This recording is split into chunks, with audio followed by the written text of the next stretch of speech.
Hello Virgo, Sun, Moon, Rising, and Venus signs. Kamusta kayo? Sana po ay nasa mabuti kayong kalagayan.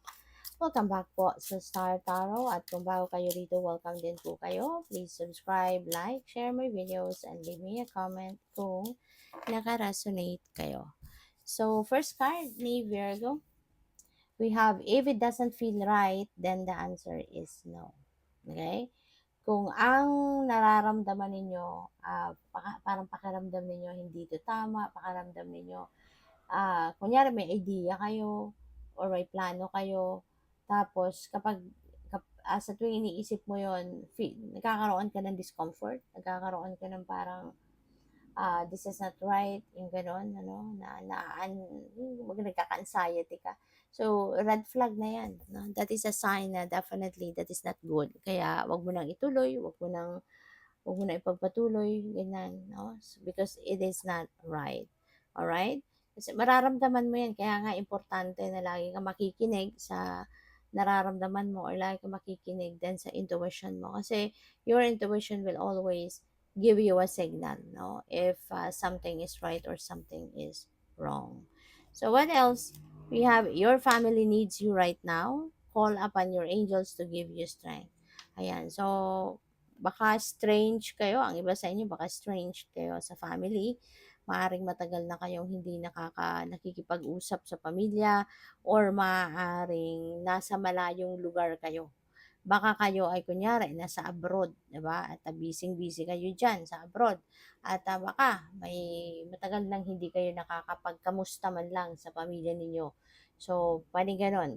Kaya ngayon, no, this could be a message para sa iyo na kailangan ng pamilya mo eh. Kailangan ka nila ngayon. So, kung ano man ang pangangailangan nila ngayon, ah 'di ba, pupuwedeng ikaw yung sa tingin nila makakatulong sa kanila, 'di ba? Maaaring kailangan nila ng iyong presensya, kailangan nila yung inyong tulong, physical, kailangan nila yung iyong tulong financial. It could be anything, baka kailangan nila ng advice mo, kailangan nila ng kung anong opinion mo. So, regardless 'no, kung ano man yung pangangailangan nila, baka ngayon, no? Baka ito din yung ano, yung sign para sa iyo na makipag-usap ka sa kanila, kamustahin sila, yung gano'n. So, what else? We have, seeing a rainbow is a sign from your loved ones in spirit. So, kapag nakakita ka ngayon ng rainbow, regardless, no, kung saan mo to makikita, pwedeng yun totoong rainbow sa sky or rainbow na mga design, kunyari, sa damit, sa tsinelas, sa bag, mga ganyan. Or makikita mo sa pag nagbabrowse ka ng social media. So, kahit saan mo makita, no, yung rainbow. If you see a rainbow, that is a sign, no, na nagpaparamdam sa iyo yung mga mahal mo sa buhay. That is a sign na yung loved ones mo in spirit is, nagha-hi sa iyo, nagse-say hi sa iyo, nagkukumusta sa iyo, ganyan, nagpaparamdam sa iyo. Okay? So, tingnan natin ano pa ang mga ganap for Virgo.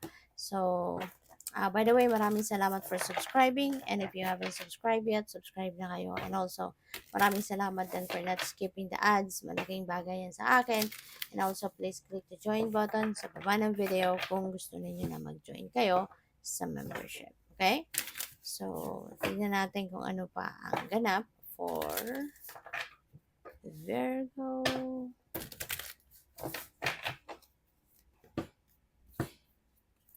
So we have the King of Water. Ayan. So King of Water is someone who is very compassionate, very understanding, na mapagkakatiwalaan, very trustworthy. So maybe you're going to be dealing with this person at this time.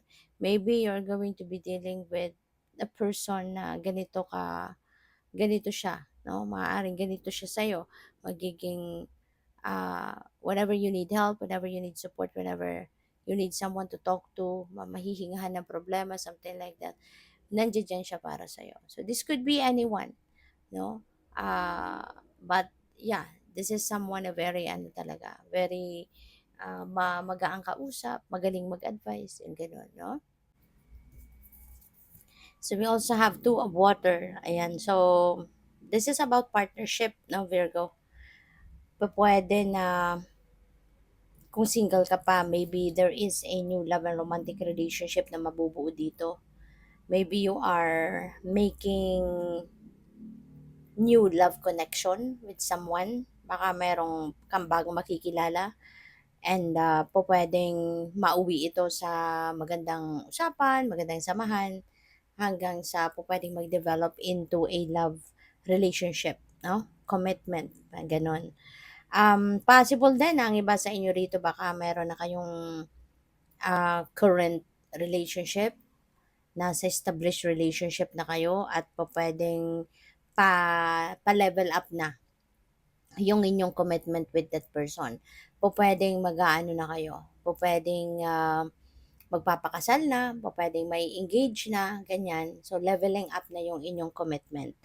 At kung kunyari, mag-ano na kayo, nasa relationship na kayo, for some of you naman, nagkaroon kayo ng tampuhan, nagkaroon ng hindi pagkakaunawaan, merong pag-aaway, this is also the time, no, na pwedeng mag-reconcile na kayo.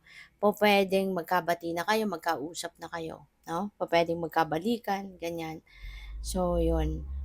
Feeling ko din, no, si King of Water, could be for some of you, Virgo, pwedeng magbabalikan kayo ni King of Water. Baka siya yung inyong karelasyon.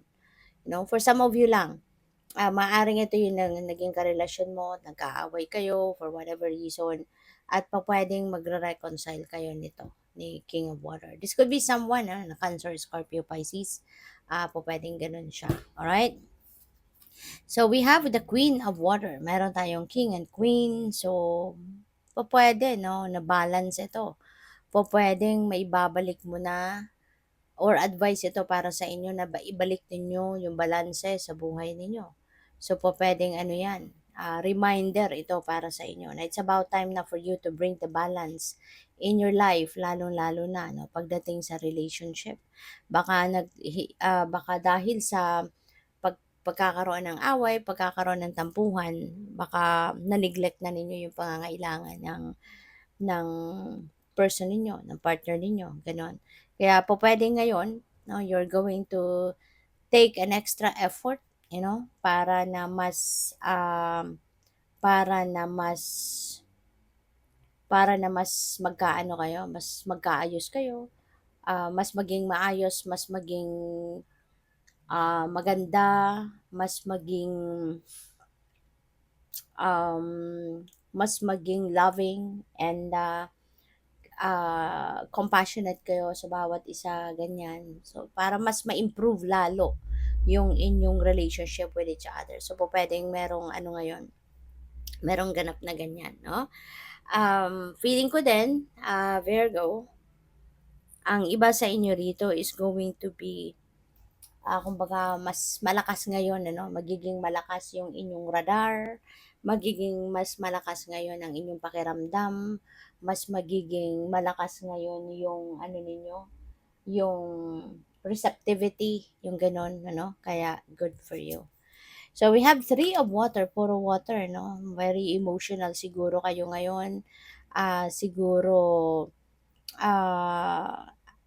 malalim ngayon yung mga ano ninyo, yung mga nararamdaman ninyo, no? Malalim. Pwedeng ganun. With the 3 of water, this is celebration. So, pwedeng merong blessing dito na isa-celebrate. Meron dadating na biyaya sa buhay ninyo na yan ay ikakasaya ninyo, ikakatuwa ninyo, kaya naman hindi ninyo mapigilan na hindi ito ipagpasalamat at hindi ito i-celebrate. Pwedeng merong mga achievement, accomplishments, pwede rin na merong mga okasyon dito, no, na isa-celebrate kayo, may mga monthsary, anniversary, ganyan siguro. Or pwede na you will be invited, 'di ba? Baka may imbitahan ka sa mga okasyon, baka may imbitahan ka sa mga pa-birthday, sa mga pa-party na kung sino man. This could be a reunion also sa pamilya o reunion sa magkakaibigan, no? Pwedeng ganun din ang ganap. So, good luck. Have fun. Thank you for watching Love and Light. Namaste.